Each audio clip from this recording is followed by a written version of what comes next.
Hi guys, welcome to the next video. So this is Saturday's video, and this was a requested mental health video. Tomorrow is the live Sunday at 2 p.m. UK time, and then Monday is my usual lives at 8 p.m. So yes, this was a requested video just in terms of what I've been doing and in terms of like the content and what I used in my last video in terms of kind of me, but also you being able to relate to that. And then that's when I started to get messages just from various people, now more so than kind of when it came out last year. Or maybe February time, I can't remember, it may have been last year. Don't mind the hair, guys, it's never doing what I want to do in this humidity, but it was more so things that maybe I've incorporated and how I'm doing, and maybe that you could incorporate if you're going through similar things.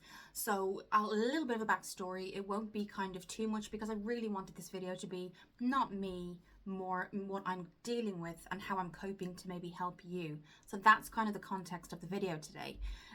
But slightly a little bit, just in case this is the first time kind of for you seeing things, I will link things below, but just kind of a little kind of rundown and catch up is that my parents have been split since before I was born, and then eventually my father came into my life. Recently, I would say in the last 2 years, things have gone a little bit skew ways with my dad for various reasons, and I've then been left kind of with the aftermath of coping with his loss.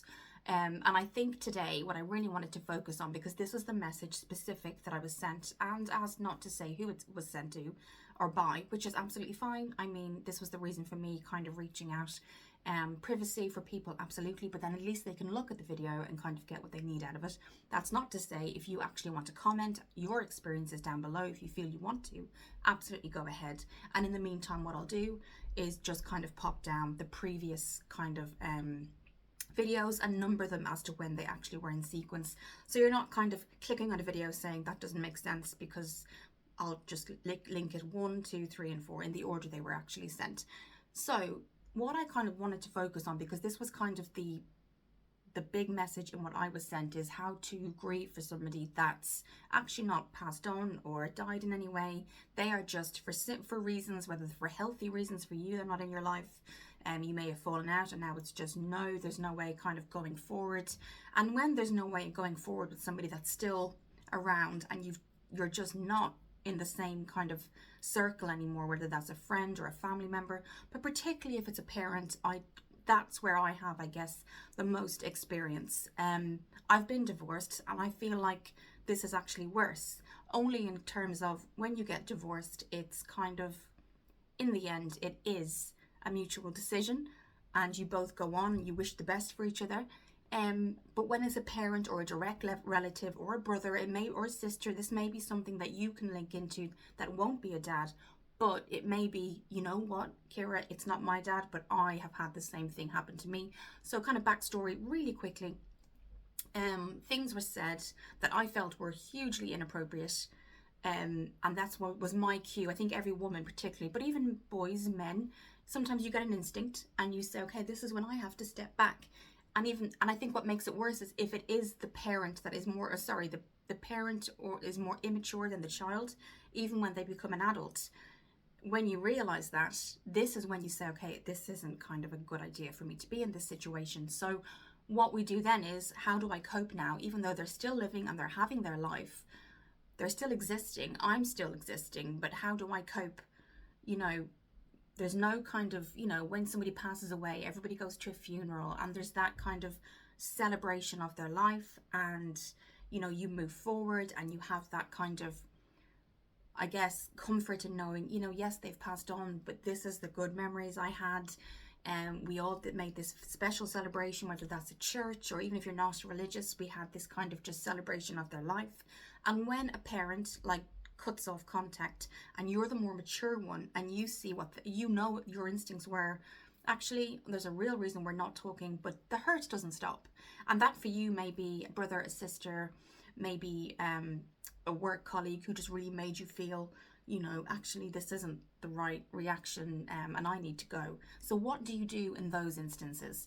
So for me, what's helped me is I do makeup, obviously, on here, and that is something that I feel is therapeutic, whether that's a longer form content, whether it's a live. I appreciate lives can either go you know, you do get anybody coming into the live, but that's just sort of life, isn't it? Sometimes you get people that really want to be there, and some people are a bit overboard, and maybe they don't want to be there. But that's life, I guess. You know, you're not always going to get what you want. But what I wanted to kind of put forward in this video today is you might always not get what you want, but you may not always get what you need.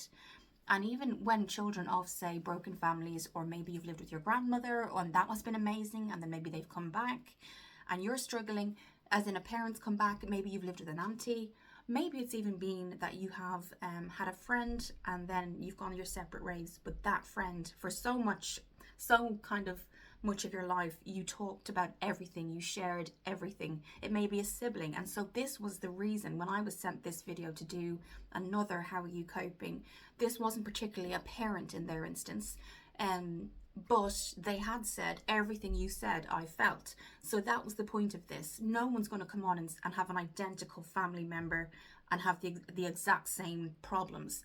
They might have the exact same problems, but it's a different kind of person in their life.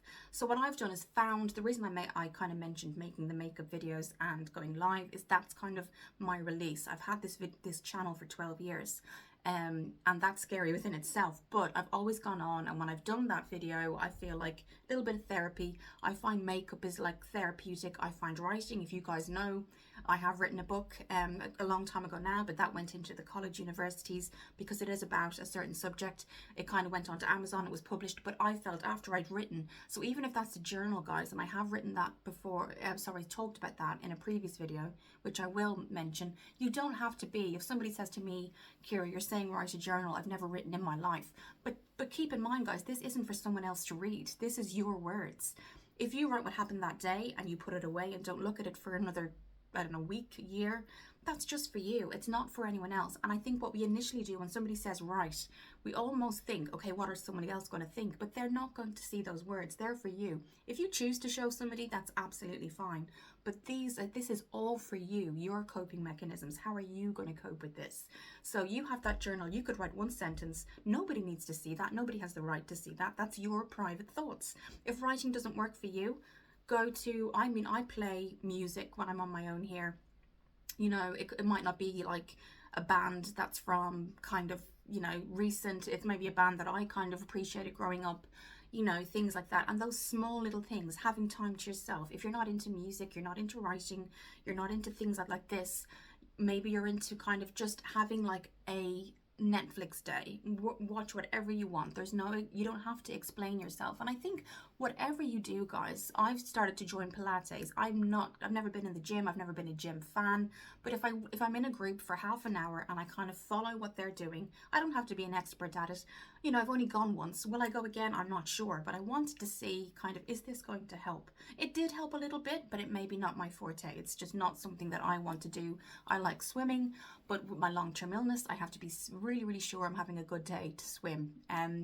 But I'm trying to kind of find, guys, and I'm not there, so I'm not an expert in any way. I'm not a psychologist, but I feel like you already are halfway there if you've had that experience. If you're feeling emotions, that in itself is the start of the healing journey. If my dad had done what he did and I went, yeah, okay, and I moved on and didn't even have a reaction, that is me just kind of pushing all those feelings down. And what would happen is a year later, a month later, 10 years later, all of that would bubble up again.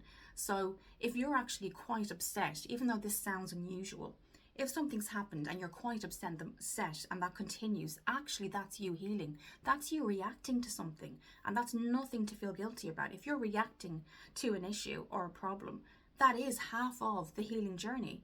If, say, somebody said something extremely hurtful and you both decided to go your separate ways and you never thought of it for another 10 years, I guarantee you someday you would.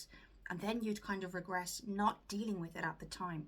You know, I know a lot of people, and that's my dad is like that. I guarantee you when he deleted me and he cut me off, he probably never thought about me again. But I guarantee you guys, the older he gets and the longer his life, you know, goes on, there will be a day where he'll realize, oh my God, I did that to my child. It may not be today, it may not be tomorrow. He has a huge personality. And that's another thing, guys. If you're kind of a shy person, which I am, my friends will say I'm not, but that's like a very small group of friends and we all know each other well and we all support each other. Not everybody has that, and I didn't have that in school. You know, I kind of kind of, I'm definitely I'm not a teenager anymore. When I was a teenager, I definitely withheld everything inside. I struggled in social situations. I wasn't somebody who went out partying every weekend, because I didn't feel like I had anything to kind of contribute. And so much was going on in my family life anyway. My mum coping with just being a single mum, and, my grandmother trying to be there when she could. I mean, there was a lot of things that were bad days, and so my mind didn't always get to focus on being a teenager, or, going, okay, today's my sweet 16, all that kind of thing. I did celebrate certain things, but I certainly was different from the get-go. Not because I chose to be different, but because it was just the circumstances I was born into. And that doesn't mean I don't appreciate my mum. It's actually made us closer.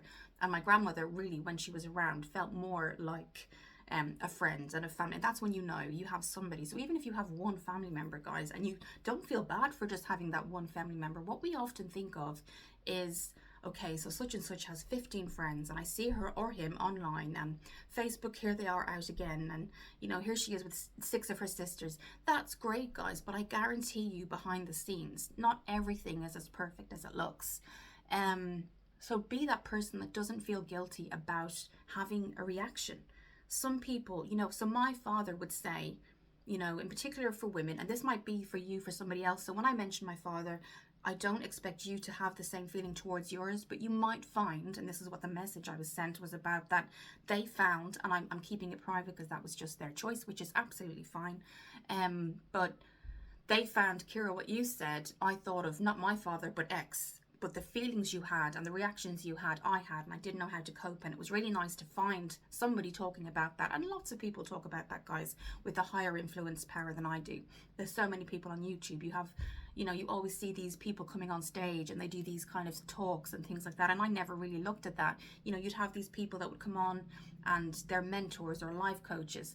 But if you think about it, they never got there if something didn't happen to them, so, and that's where they are. And they're generally older and they generally have a lot of kind of wisdom to share. But I never really got into that or understood it until kind of what they were saying made me think of somebody. So that what I was saying, I think, in this video made somebody else who messaged me think of something. And so that's what I wanted to do this video for. They did request it, but I also felt like this is why I did the video. This was the entire purpose of it. Not to just kind of vent about my father and just say, oh, that's great, I vented online, now I can go. That wasn't the purpose of it at all. Mine was like, you know what, if this helps one person to know that they're not weak for showing feelings. That goes back to what I was about to say about my dad.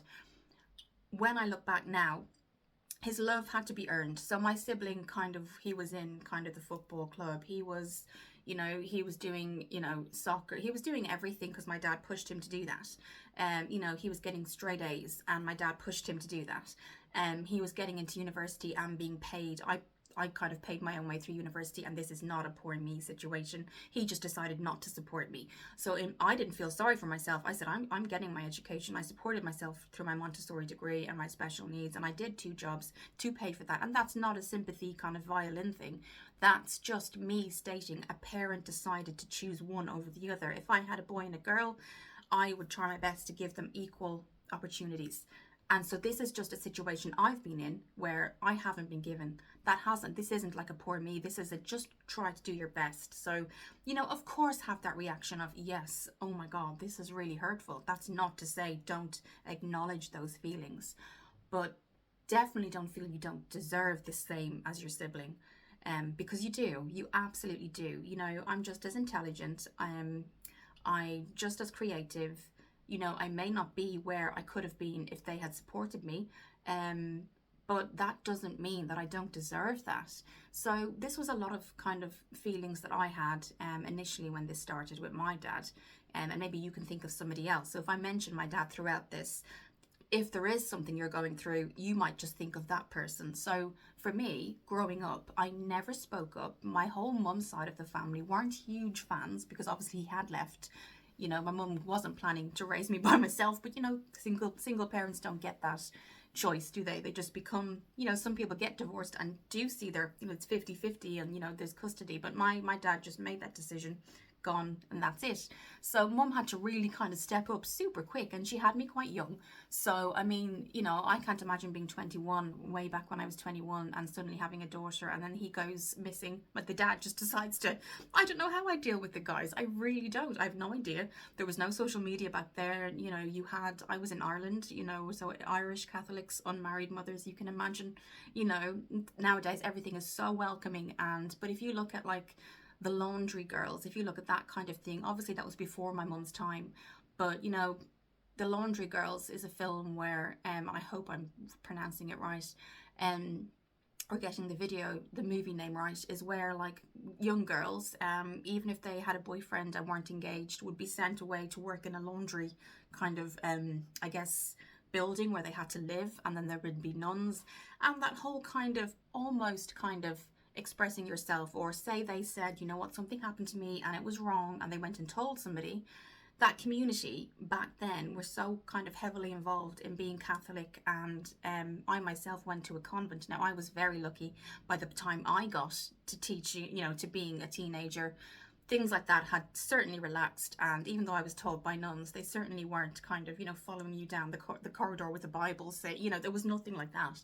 They were very kind of relaxed and easygoing, and we had sports days similar, but we still were in a convent, and it was still very much Catholic beliefs. So before my mum's generation, it was really, really heavily, the church heavily influenced villages and towns and in Ireland, you know, they really did.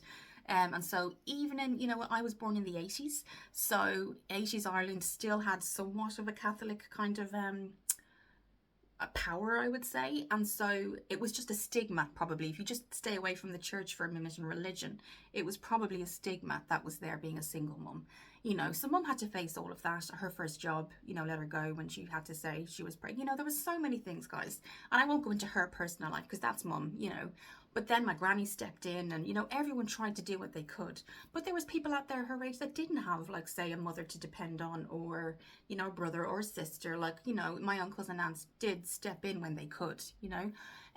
So that was kind of, you know, the initial. So when my dad did come back, my mum's side weren't a huge kind of hugely wanting him to be in my life. But my mum said, you know what, it's her dad. She looks nothing like our side of the family. My mum is blonde, slim, beautiful, blonde, you know, blue eyes, and that's kind of the O'Gorman side, or the Finn side, and we're very dark. You know, I think we have done, my grandfather did ancestry years back, and we do have, I think, something like Romanian, Italian, but unfortunately he passed away before he could actually find out, and I don't think any of my uncles or aunties have really kind of continued that ancestry. So for me, you know, my mum said, even though he's not been the best, it's your father. You need to know where you come from. And so it was up to him to make all of that time up. And, you know, he'd step in and out and in and out. And I'll buy Kira's first computer for secondary school, or in America, you might say high school, because everybody was getting computers at that point, and I needed it for school. And then he didn't do it, and my mum had to buy it, so she had to do overtime. Little things like that. Or he said, I'm coming for your birthday. Then he didn't come, and he told me the night before. So this, and I'm not, again, this isn't a violin thing. This is just kind of the behavior that happened and the kind of person it developed me into. So I am not expecting sympathy, you know, but what I am happy is that somebody came back and messaged me and said, you know, it wasn't my father, but this happened to me, and everything you said, I felt. So going back to how you cope, because that's really how I coped, is I started journaling. It didn't kind of work. I think the last time I journaled was last year, but I can always go back and look at it. And maybe, you know, so don't pick it up every day. That's not me saying, you know, write every day. What happened? How are you feeling? If it works for you, do it. If you have somebody to talk to them. And I think now, thank goodness, even men's mental health, it's not a weakness to talk anymore. It used to be. It used to be a huge weakness, because people would say, oh, why aren't you? There used to be like a society kind of stigma to it, maybe. And now talking about your feelings isn't kind of as stigmatized or as unusual maybe in society as it used to be. So if you do have that person, or say you go in every day and you may not have 10 or 11, 12 friends in high school, but there's a teacher there, and as kind of cheesy as that sounds, talk to your teacher. I know a lot of people say, well, it's my teacher, but actually, guys, coming from a teacher background, we aren't just taught, you know, the lesson plans. We are taught child psychology, so we are actually not as much as a psychologist, but when you become a teacher, whether that's secondary, Montessori, they do go into child psychology, guys. They do appreciate children's brains and teenage brains and feelings. They change over time. So, you know, when somebody says, oh, talk to your teacher, as a teenager, you might think that is not something I feel comfortable doing. But just keep in mind, particularly if you don't have a huge network of friends and you don't feel you can talk to, you know, parents or a sibling, they are kind of there, guys, to kind of, you know, go in with not so much safeguarding if they need to, but they certainly will listen, because we have been trained, you know, to do that. So that's not, you know, something as unusual as it might sound. I know it's very cheesy as a teenager to hear talk to your teacher. Very much probably something you would never think of doing, but just keep in mind, guys, they are taught, even though they go to university to teach and to learn subjects and to learn how to do lesson plans and to really take all that in, they are taught about the psychology of the brain and how it develops as you age, so from birth to 18. So that if they do go into elementary or primary, if you're in the UK or Ireland, or they do go into high school or secondary, they have those kind of strengths and wisdom to kind of share. So they may not always get somebody that wants to know about, say, help me with my homework. They may get somebody who says, can I talk to you after class? Because, you know, there's just something on my mind. And that's what they'll do, guys. So that is something, you know, if you are looking at this and you're not, you know, you're still in school, that is something to not feel kind of weak about. And most schools these days do have a counsellor, but teachers are always taught as well. And that's just coming from my background. It's not just about the lessons, it's about the child developing healthily. So that, you know, absolutely. And also, guys, you know, the message I got, I did respond to privately, and we are talking. And that's another thing. If you don't have anyone, guys, I know what that's like. I mean, I grew up with all of my friends having like the society 90s family, you know, which is great for them. But I grew up totally differently. You know, I was the only one, and now I have friends in my adult life, and we've met, and they've said, oh, I grew up in a single family, but back then I was the only one in my group who was in that situation. They all had siblings, mum and dad, you know, the whole thing, which is great, but I just never had anyone to go, oh, okay, so they can't really relate to what I'm doing. So yeah, that is something that probably these days is more accepted, which is great. It's amazing. So if you're kind of in the section of still not really, you haven't had a job, you're not at that point of, you know, going into work life, do consider maybe if you don't have a friend you can go to or a family member, just to know, guys, teachers are trained in the psychology of children too, not just the lessons and, you know, the subjects. So moving on, if you're kind of, you know, over 18 and you're moving on, similar to how I am at the minute, and somebody does hurt you to the point where you never thought, maybe if it's a parent or immediate family or an immediate friend, immediate being somebody you would have seen every day or you would have been in contact with every week and who has been there for the longest time, when that stops, how do you cope is the first kind of reaction, and your immediate kind of upset and reaction. And it's good these days that emotions aren't seen as weakness, so don't think that is a weakness. And I think that should have been taught years ago, but it wasn't for various reasons. Maybe just they didn't have the knowledge or the acceptance, or, you know, probably religion came into it. I don't know. I'm not sure. But I certainly experienced it, and I was just lucky to have kind of my mum who kind of had to step into the mum and dad role. You know, just an example, the computer for school, things like that. Just small things now that were big things back then. So, you know, if there's a way, guys, of you making up. Now, in my case, there isn't. But I did want to say this halfway through the video. I won't try and keep it too long, guys. But if there's a way to actually solve the problem and come back and you two can see where each other are coming from. In my case, there isn't, because it went a bit too deep and far. But if there is, you're saying, I feel all this, but I miss them like mad, I miss them like crazy, and maybe if I had said this, or maybe if they had said that, if there is a way where you both feel that way, absolutely, I would say 100% try to get back into that situation, because that's kind of, you're both understanding where the other one came from and you're moving on, and that's the normal thing to do. But if you're in a situation where, you know, this really can't be moved on from, and that's what I meant, grieving somebody that hasn't gone, that's why I mentioned kind of passing on and funerals. In my sense, I'm grieving a parent that hasn't left, but I'm actually grieving the person I used to know. And the really important thing that I learned is or don't want to grieve the person they are now. Otherwise, I wouldn't have wanted to cut off that contact. So that's the really important thing. Yes, you can grieve the person you knew, but then realize, well, they're not that person now. And now I have to work on me and what I want to do. And I'm not going to say, right, do this, do that. I'm not going to come on and tell you what to do, but I do want to come on and say grieving is part of the healing process. And that's something people don't realize. They're saying, oh my God, I'm grieving. I'm having these really bad days. I'm having these really bad thoughts. But that actually is normal. And again, I think in society years ago, it wasn't seen as a strength to grieve. It was seen more of a weakness, particularly in men, if they had, if they showed any emotion. And thankfully now that's kind of much more accepted, and men's mental health and teenage mental health has been taken seriously. It's more than not that it's been taken seriously, it's been researched and accepted.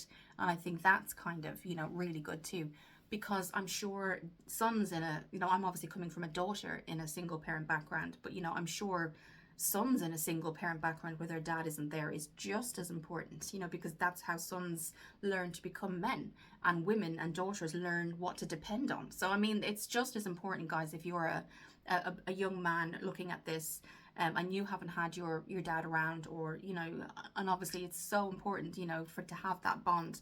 And I guess that's what I saw with my sibling and my dad, how much he just made sure, my dad in that sense, made sure that my brother had everything, and he continues to do that. And he always will.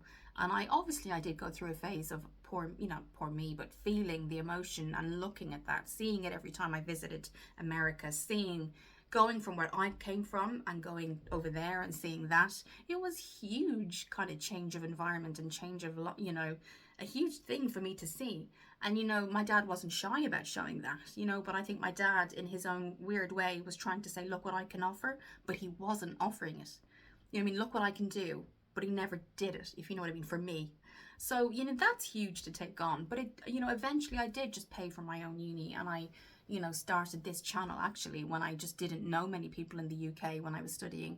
And is it the most subscribed channel? Absolutely not. But does it help me mentally? And when I get messages like I got, which kind of inspired the video that I'm doing today, that kind of, I'd rather have one person come back to me and say, Ciara, can you just do something, like, can you do a video of how you're coping now? And what I want, because I just, I really related to that video. I'd rather that than 10 million subscribers, because actually makeup is lovely and skincare and talking to you guys is amazing. Point of the lives is to talk to you. I like talking to you about maybe, foundation, eyeshadow palettes, amazing. But actually the point of the lives and actually being requested to do them was more of a kind of, let's get to know people and understand what people are going through. And that's kind of, a really good reason for me to do this video today, because that's kind of the response I got. What are you doing? So I'm not going to say, because you might have different interests to me. So yes, I mentioned writing as a coping mechanism.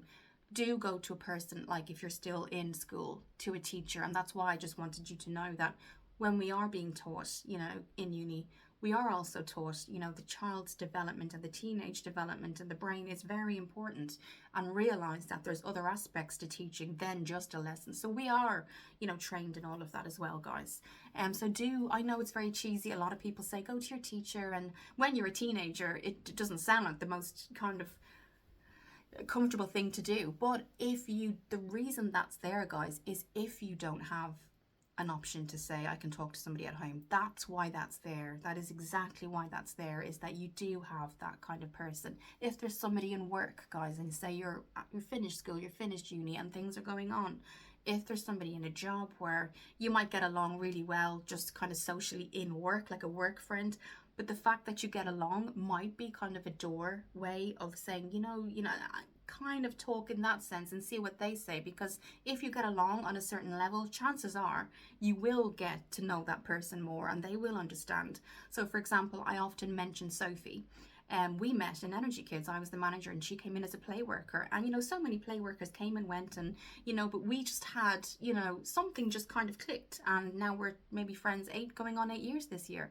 So, and that's very unique. I didn't have kind of a friend from school that continued on, and now 20 years later, we're still in school, or still friends. That didn't happen for me. But what did happen, and I want to share with you, is that even though I had play workers and teachers come and go, Sophie started and it was just different. We just kind of clicked, and here we are, you know, and we've supported each other through a lot of things. And that's not the option a lot of people get, and that's why I'm trying to say that wasn't me in school. I was just like a lot of people. I didn't kind of mesh with the friends I had because I didn't have the experience of having huge families, and you know, they're talking about what they're doing with their dad, or things like, you know, the dad and daughter dances, things like that, guys. Obviously I don't have to go into, but it just wasn't an option. But what people forget is that there's a lot of supports for teenagers, which is amazing, and I completely support that as previously teaching.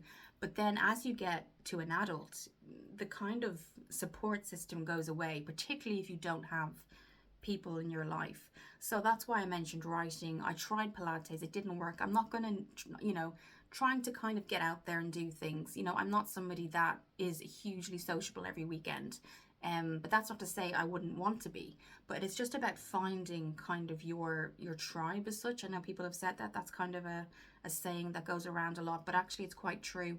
Don't just spend time with somebody, whether that's a friend or a partner. I do want to mention relationships because, coming from experience, guys, if you don't have the support, and say a man or a woman or a girl or a boy are starting to show you attention, and you go there for comfort, just make sure, and that's a mistake a lot of people make, whether you come from a, you know, two-parent home or not, particularly if you come from a one-parent home, particularly if you're a girl, it can be that you go to relationships for comfort, and then that might fizzle out, but you don't want to leave because that comfort is there, but then that's not very healthy.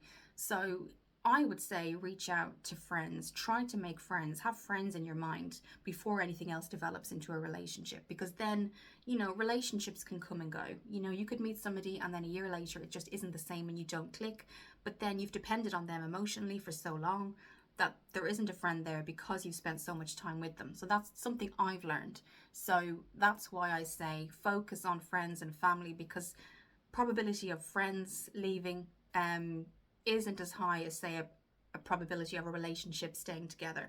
And that's amazing. You know, I have friends whose parents are married 30 years, and that's amazing. But unfortunately, today, it's not the kind of same thing with the internet and online, and you don't really know somebody until you really get to know them. But to get to that point sometimes is quite difficult.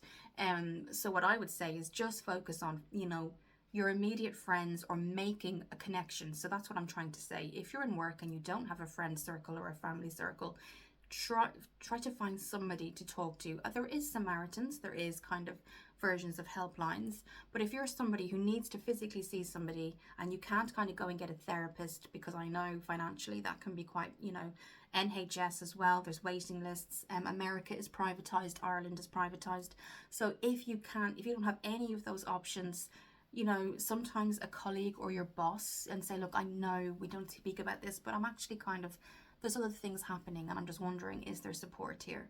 And you know, a boss might say, gosh, really, because you haven't really shown that in work, is everything okay?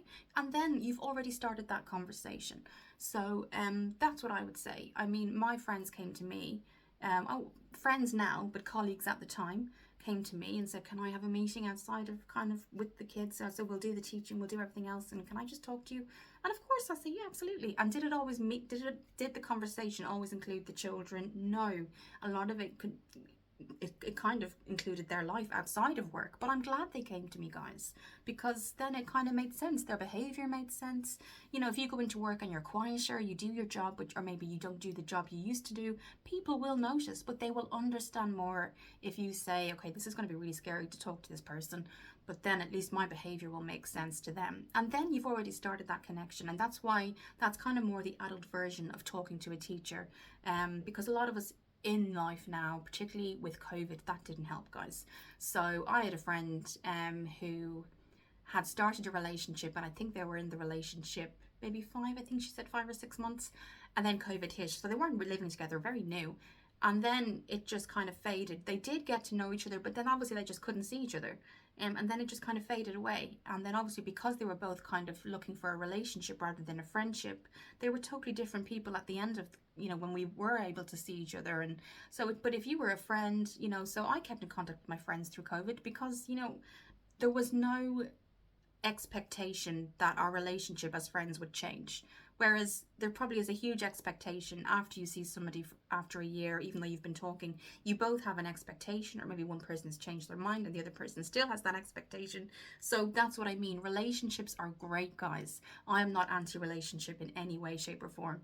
You know, otherwise I wouldn't have been married and kind of contemplated, you know, hopefully one day having a family. And did it work out? No. So I'm not anti-relationship. I'm not anti-men in any way, shape, or form. But what I'm saying is, and this is what I touched on just towards the end of my last video, was that friendships are really important, and friendships, if you're a guy, with your guy friends, are super important, and friendships with girls, if you're a girl, is really important, because I did touch on this in my last video and I won't go into it too much.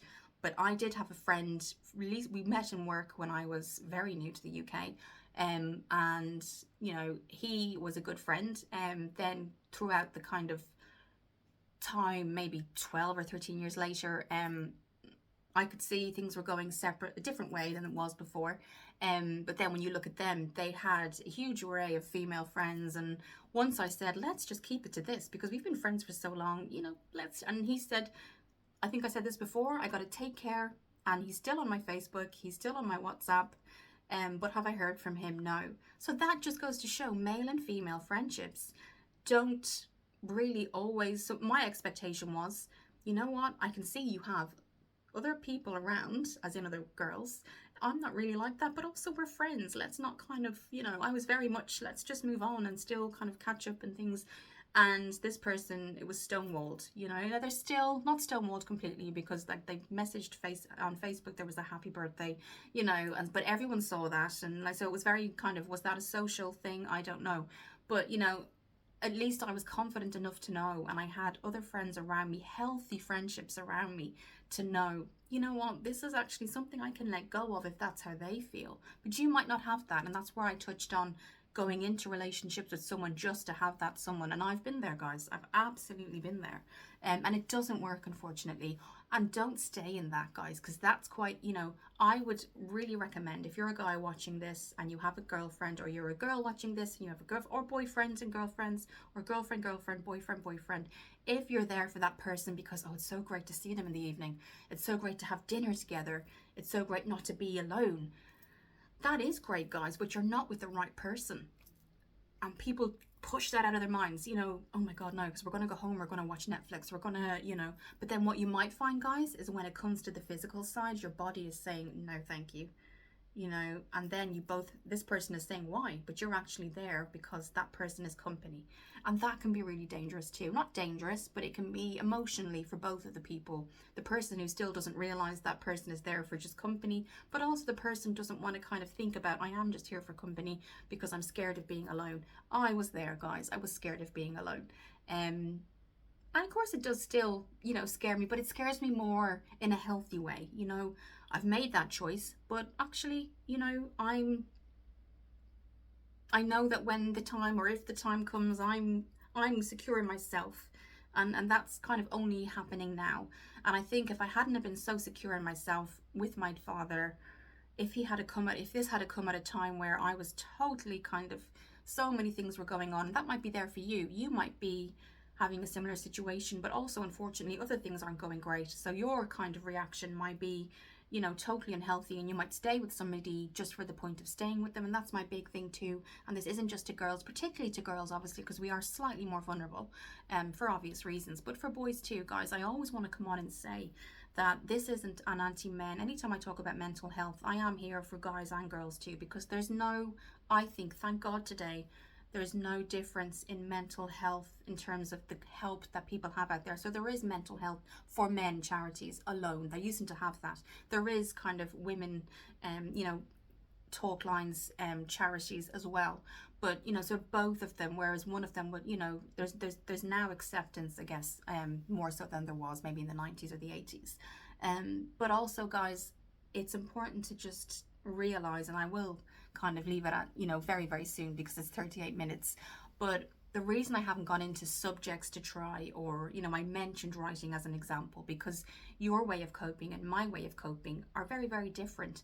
But what I wanted to come out and say and kind of end this on is, It's not a weakness to actually feel it. And if you want to write it, write it. If you want to have a day to yourself, have that day to yourself. If you want to get up, and not shower, because that's depression, isn't it? Not showering, not brushing your teeth. I mean, this is huge stuff. You don't want to wash your hair. You just want to watch TV. You don't maybe want to eat because you feel sad, or you overeat because you feel sad.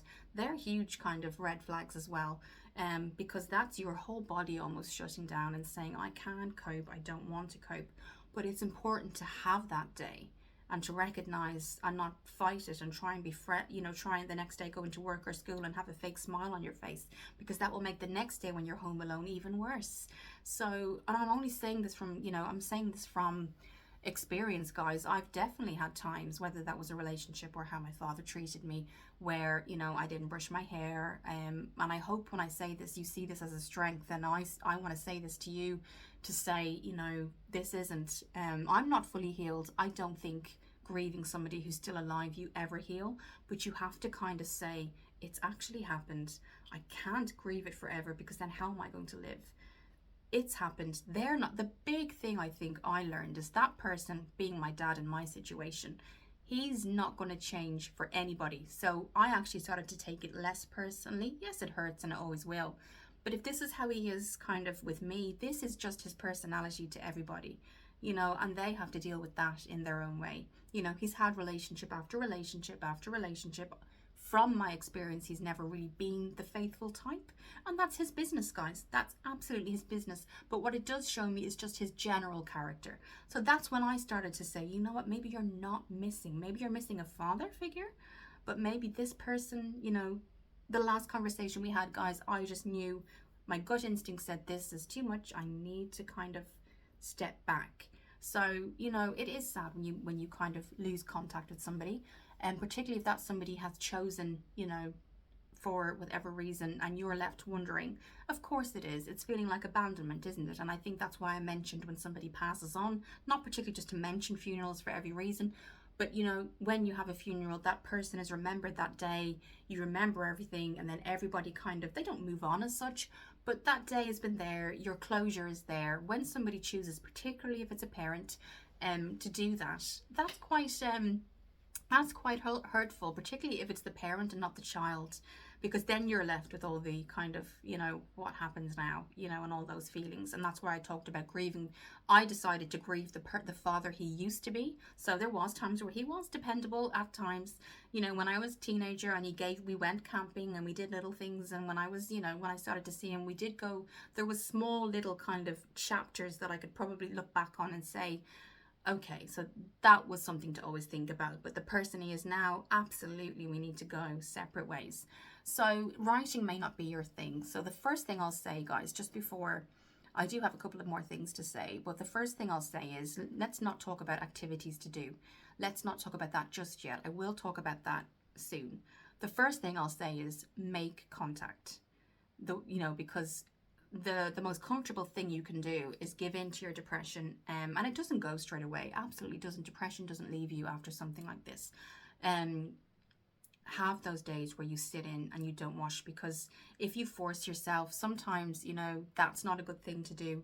But if you have that day and you kind of just go with your body, the next day you might feel better. And then also, if I just say, if you kind of feel better in the next couple of days after you've having that experience, making contact with somebody else, whether that is a charity like Samaritans, whether that is your boss who might say, I kind of saw that you're not yourself. Is everything okay? Or maybe you just started the job and your interview went amazing, but then something happened in between that and you've started the job, and they're like, well, is something okay? Because your interview was amazing. You seemed very happy. And that is actually that's just the communication line started straight away. But don't be afraid to actually walk in and say, I just need to tell you something, because I'm not coping and I do like this job, and I do want to, succeed, but I do need to I would love and appreciate just some time if I could talk about something. And 99.9% of the time, guys, people want people in companies. They don't want to lose staff, but they also realize, and I think these days that's why I keep saying mental health does seem to be more accepted. they will want to kind of keep you as an employee and say, we're going to just have some time. And that's what I did when I was a manager. When somebody particularly came to me and said, can I just kind of have a word after work, or when the kids go, absolutely, of course you can. And that could have been anything. They could have said something positive and saying, can I have some holiday because I'm going to a friend, or they could have said what they did say, something's bothering me. And I'm just glad they said it, because everything made sense. Everything started to kind of link up, their behavior linked up. So, I kind of was more aware, and then I was able to kind of structure their work around how they were feeling and not put that pressure on them, and kind of move things around a bit so they had time and what they needed. And I guarantee that's what will happen, if you go and kind of try to kind of even just make that contact with somebody. So now going on to just activities slightly, guys, because I don't want to say activities because that sounds like we all have to kind of jump into something and kind of do something that makes us kind of out of our comfort zone. I did mention writing, because that's just something that I tried, and as I said before, I wrote in my journal I think last year, and I haven't felt the need to go back. If I do, I will. It's always there, but it's my writing, so don't feel self-conscious if you write, because that's just for you. No one else, unless you choose to, is going to see that. But if there's something else you do, if you used to always listen to music and you just haven't listened to music, sometimes one song you'll remember that person, and just having that song, whether you sing it, whether anything like that, whether you just listen to it, that moment in time, you've kind of recognized it, and then you've had that moment. But there's so many things that maybe other people find interesting. I tried things like Pilates. It was interesting, didn't really work for me. It wasn't kind of my thing. Swimming to me has always just been, I don't know, some people love running, and I have a lot of friends who do that, and they're not kind of, excessive, but they feel like, I have a friend who told me running just makes my whole mind clears, and I love it. I'm not the kind of person that does that, but I totally got what they meant, because if I go swimming, even if it's like just five laps up and down the pool, I come out and I just feel a bit refreshed. So I felt the same feeling they feel when they run. But I didn't want to kind of go into do A, B, and C, try all these classes, do this. I wanted the communication part to really stand out in this video, because, a lot of the time when you are depressed and something's happened, the last thing you want to do is go and do a class or run or, start walking, anything like that, or join groups. That's great to do at the next stage. But initially, particularly because this message wasn't that next stage, this stage, I think, guys, in this video at least, and in the message I got, is it's communication is the key. And the problem sometimes feel like the barrier can be, well, I don't speak to X, or I don't have Y. And that's why I would suggest Samaritans. They're there to listen. I would suggest if you've got a teacher, look at them. A lot of schools have counselors as well, and that's something that isn't relatively new in America. It is relatively new, I would say, in Ireland, to have a counselor in a school purely for that reason. They do it now, but they used to. So I mean, there's things that are there now that used to be, and I think let's take advantage of that. If you do have a sister or a parent that you can go to, and you feel like, I don't want to burden them actually, but they probably can see there's a difference in me, go to them, because I guarantee you guys, if you say, you know what, Mum, this has not been really good for me this week, because I still, what happened last week, and whatever happened to you, you mentioned, maybe they're still feeling they don't want to burden you, but actually if you talk together, it actually just makes everything not completely 100% better, but you've then linked into, you're actually dealing with it different ways, but you're feeling the same thing. So I would say, before this gets to an hour, because I appreciate, guys, not many people have these days with work and everything else time to kind of look at an hour and a half video. My kind of end to this would be, I've not gotten into too much of my personal details, but my big key in this would be communication. Because whether that is a charity, that's what they're there for, guys. Honest, they're there for kind of those reasons. When somebody doesn't have someone else to talk to, that's why that charity was founded. If there's like your mum may have gone through something that you're going through and you both don't know how to speak about it, that's something similar I've experienced in. When we spoke about it, guys, yes, we dealt with it differently, but the fact that we spoke to it, it just bonded us more. And so that might be, a sister for you, a brother. And again, I just want to say this does go out to, men and women. I am not anti-men in any way. I have a lot of friends that are guys that have been there for me 100%. I know there was an exception I did speak about, where I was happy to stay friends. The reason I was happy to stay friends is there was a huge amount of other things. And I thought, let's just, it's been 13, 14 years. Let's just, not change anything. And, getting like a take care message. Yes, it's slightly hurtful, but it certainly made me I learned a lot more. I learned more about the human psychology. Like, they're not going to, it made me realize, you know what, that's where they saw everything going. And so their way to cope is just to say, you know, take care, which you have to appreciate, you know, just appreciate two sides of every story. So what I would say, guys, is I'm always here. Obviously, I'm very appreciative that that person came to me. That's what that video was for, guys. So I'm not kind of trying to feel sorry for myself when I talk about these things, but then it might make more sense if you don't see a video or you don't see something and I'm not quite myself. Then, you know, what I try to do is deal with that off camera, but I certainly will, you know, chat about it when somebody does message. So I would say, you know, the concept and the basis of this message I got was, how do I cope? Because I'm spending a lot of my time alone. There needs to be somebody you can speak to, guys, because that's how the human condition is. We are not conditioned to be by ourselves. We're just not. That's not the human. That it actually we're not. And I don't mean by when I say by myself or by yourself, I'm not necessarily talking about partners. I'm talking about somebody that's there for you. So I'm not saying, you know, you need to have a relationship to be happy. You absolutely don't. But if you're going through something that is so important and actually overwhelms every part of your life, that is a huge sign to say, I need to pick up the phone to Samaritans, whatever, there might be a version in your country. Samaritans being a helpline in the UK and Ireland. I need to speak to somebody. So if you're a teenager and you don't really have friends that you can speak to and you're kind of feeling very alone, that's why I mentioned teachers are kind of trained not just in subjects and lessons, and that's coming from experience. We are trained the condition, you know, in the condition of the child's, you know, their brain, how it functions, what they need to be healthy, you know, mentally as well as physically, and that goes right up to the age of 18, 19. So we're trained in that side of things. So definitely don't feel it's a weakness, guide. You don't have to say to anyone you're going to your teacher. You can say, I'm just going to speak to you, you know, after class or before class, or, you know, you don't have to tell anyone you're going, because that's your private kind of business, isn't it? And they will have the resources, guys, you know, to tell. And also, I think if you've started a job, or maybe you've been in a job, the opposite side is maybe you've been in a job for years and your personality is starting to change and people are wondering, you can go, because that explains your mental health. And mental health and work are so important, because most of us do have to go to work and earn a living. We do, myself included. And if you're not there mentally and you're going to a job, that shows, guys, and that's coming from experience. It does show in the job. It shows in your life. It reflects outwards. And the worst thing you can do is pretend to be happy, and then you close the door at home when you come in from work or school, and then it all just starts to kind of come apart. So what I would say to end this video is talk to somebody. Again, that's why I mentioned the charities, or a teacher, or somebody in your work, because a lot of us don't have that friendship group. And for me, my, I guess, friends came into my life a lot later. And so that's why I'm trying to say, use the resources you have now. If you're younger looking at this, use the resources. And if you're saying, what resource do I have at 14 or 15 or 16? I know it sounds cheesy, guys, but actually just coming from experience, you have a teacher. You know, and I know that sounds, well, what do you mean a teacher? Well, they are conditioned and trained to do, you know, and understand the child development. So that's something, guys, you can go to, and I guarantee you they'll listen. Or your principal, if you feel like, you know what, my teacher's not so much, go to your principal, you know, something like that. If you're in work, tell one colleague or tell a boss, somebody, guys, and I guarantee you that person will then completely understand the behavior you're having.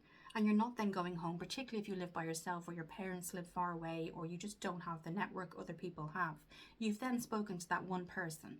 And then lastly, if you don't have the boss or the principal to talk to, there are charities as well, guys, because then somebody's listening to you over the phone. A trained person is listening to you over the phone. They're not going anywhere. They're not going to hang up, but they're also not going to leave you without resources.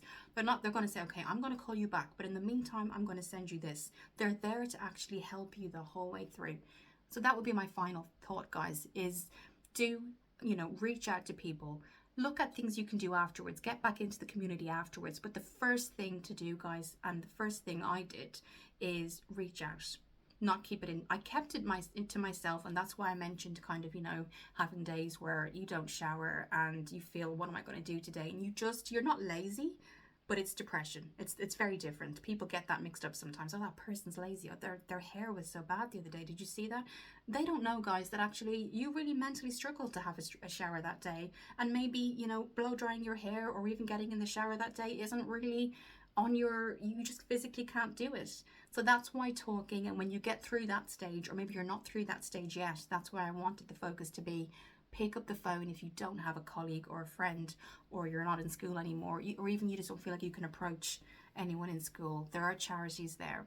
So that's what my end thought would be at 54 minutes, guys. I hope you're able to make it through the video. But it was important for me, guys, to say this, because when I come on and I do makeup, I love it and I enjoy it, and I know I've been requested to do lives, which I'm doing now.